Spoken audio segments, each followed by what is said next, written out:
What's up, everybody? Welcome back to the channel. For those of you who don't know, my name is Stuart. Before we get going, I'm going to ask everybody to please make sure to watch this video to the end, hit the bell notification, like, subscribe, so you know when another video goes live.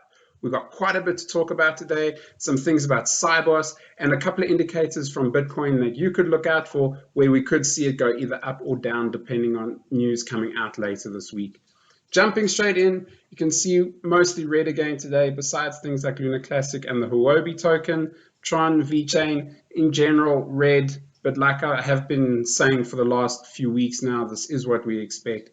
We're going to see red, and then we're going to see green the next day. We're going to be in this range of about $900 billion to $1 trillion for the actual market cap, as we can see here, sitting in 937 again. I think we went all the way up to about 980 last week. Back down. It is what it is. Just keep holding tight, guys. It is a rough ride, but we will prosper in the end. Just be positive and stay strong. Having a look at our Bitcoin chart, at this point in time, I feel like I shouldn't even be talking about this because it is something that I put on repeat on this channel. Where it's, look, in this channel here, it's very zoomed in, but if we actually zoom out, we've got $20,000 range here to all the way down to where 18,000 is, and you can see it's very flat. We are down less than 1%, so it's the same as what it was yesterday. If we have a look at our actual fear and greed index, we're sitting at extreme fear. Now, one thing I will say about extreme fear, it is the place to buy. Generally, buy in extreme fear, sell when there's greed. That's always a good mantra to have. But at the moment, I'm not accumulating anything because I'm waiting to see what Thursday's numbers do before I would even consider it. Remember, nothing that I say is financial advice, so always do your own research and only invest what you are comfortable in losing. That is very, very important, not only with crypto, but any sort of investing. If you're too emotional, you have too much skin in the game and you need to make sure you get out. Moving on to some other news about Bitcoin over here, we have an economist called Alex Kruger who has been watching some indicators which can tell whether Bitcoin is going to be making a very explosive move. He's been watching an indicator called the Bitcoin Volatility Index, which measures Bitcoin's volatility on a 30-day annualized basis using the time-weighted average price. Now, what he says is that when it closes below 25, it's historically preceded huge moves. Now, what he has said here is that it's twice gone up and once gone down. I already did say in this video that we are looking at CPI numbers coming out on Thursday. We are seeing Bitcoin sitting below or around that 25 mark again. So we could see it go up or down depending on what those numbers say. So keep a lookout for that. That is going to trigger the rest of the market as well. So just remember to keep your eye out. If you do want to be taking profits, now is probably the time to take profits before we do see a big move. And then we can take it and play it out as it goes. Moving on to some XRP news, we can see here that whales have added 60 million XRP as the price jumped this weekend by 6%. Having a look, the whales' increased interest is among the key factors responsible for the price surge, which you would expect. 60 million XRP tokens in the last 24 hours. The cumulative worth of these transactions is about $31 million. We are going to see Ripple token decouple from the crypto market. Possibly have already seen that. CoinGate reported that the XRP has decoupled from the rest of the crypto market. The global digital asset market is trading under license selling pressure from upcoming US unemployment. Meanwhile, XRP price printed green in indexes, and XRP does seem to be making those moves, along with a few other utility-based and ISO-based coins, Quant, Algorand, HBAR, all of them looking pretty good. So keep watching those ones. And speaking of that, there is a meeting called Sibos. It's something that is set up from the financial world for everybody to network, and it has been organized by Swift. I'm going to play a video here from Swift. It is actually their commercial advertising Sibos. Now I want you to listen to it very carefully. We're going to speak about it when it's done. I'm just going to mute myself up and then I'll play it for everybody.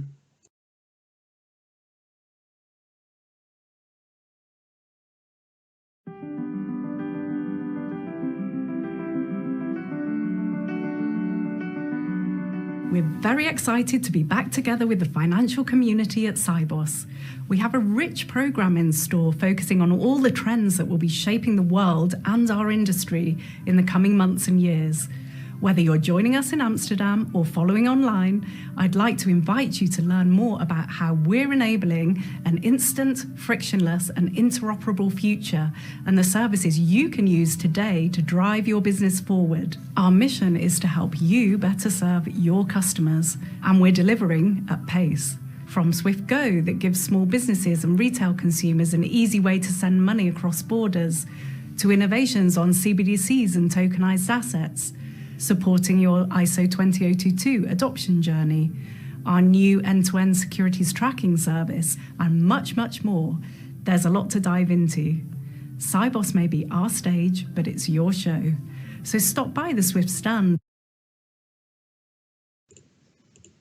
Very, very interesting what she said there. Interoperable, digitized tokens, some of the keywords used there. Now, if I also go to Swift's Twitter page, very interesting too, where they say they're on a mission to make international transactions instant, frictionless, and interoperable.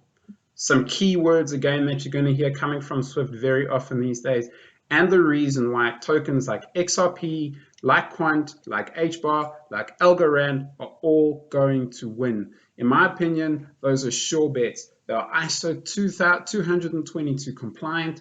A company like Swift, which is huge, has realized that for them to stay in the game, they've got to move with technology. And this is something where the adoption of Web3 is going to pick up massively. Anybody who is doubting Web3 technology just needs to look at what Swift is doing right here to realize that it's possibly the time is now to be getting into these things. We did speak about Chainlink, but another one that we have to mention is Quant. I think a lot of people have been sleeping on, including myself, have been sleeping on Quant for a long time. There was a time when Quant was $20. There are a lot of people out there who are saying the supply is so low that it could go into 4 figures one day. Again, not financial advice, do your own research. But Quant being the overledger, essentially everything is going to connect to it. And that's why it possibly something but like Quant or Chainlink going to be vital for Swift to move forward with what they want to do. You know, we're talking about cross-border payments. You've got Ripple right here, cross-border payments. That's what, or interbank transfers as well. That's what we're looking at. We're looking at Algorand for DeFi, for business on decent apps, smart contract support. Everything is going to connect to this Quant network over here. So watch this space. You know, you've got your XDC here as well, international trade settlement as well. Keep watching the channel. We are going to be doing a video on IOTA a little bit later on in the week to bring everybody up to speed. I feel like it's one of the least talked about ISO 222 coins that does the autonomous machine-to-machine transaction data exchange. Stellar, also a very good coin, transfer digital currency to fiat globally, person to person and business to business. So Swift is talking about all of this now. It's exactly what cryptocurrencies and Web3 are. It's all about interoperability, frictionless, fast, cheap payments. So there is going to be some more news coming out from the Sibos conference. I will keep everybody up to date on that if there is anything that's massive and groundbreaking. So keep watching this space.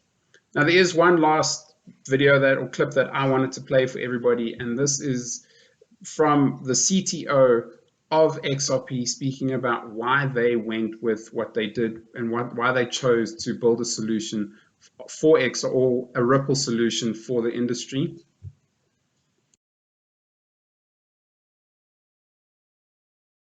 Payments are a multi-trillion-dollar problem, and it seems like cryptocurrencies are just naturally suited to make payments better. And it's specifically, we kind of focused on cross-border international payments, not because domestic payments are great, but because cross-border payments are the worst. Like if anyone who's made an international payment probably has stories of bad experiences. And so the worse the thing you start with, the less amazing you have to be better. And I think we can eventually be amazing and sort of take over the payments world, but we're not going to be there day one. And so if we can't succeed against the worst part of the problem, why are we bothering? And so that was kind of the very earliest focus. And I think that kind of matured between 2011 and 2014, this kind of focus of like, we really need to solve payments. And if you think about any other use case, you think about an NFT. Well, I want to buy it and I want to sell it. Think about a loan. Well, I want to pay the loan back and I want to get paid like the amount of money I borrowed. Like all of these other use cases need great payments. And so we just sort of laser focused in on payments.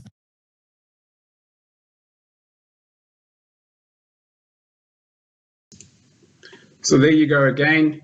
Very good reasoning behind why they went with XRP and with Ripple and why they chose to solve the solution, or the problem rather, of cross-border payments. And again, something that Swift is going to be tapping into with digitized tokens, with CBDCs and so on. Right, that's everything that I wanted to show you guys today. Thank you so much for watching. Please don't forget to hit the like button, subscribe, smash that bell notification so you know when another daily market update goes live.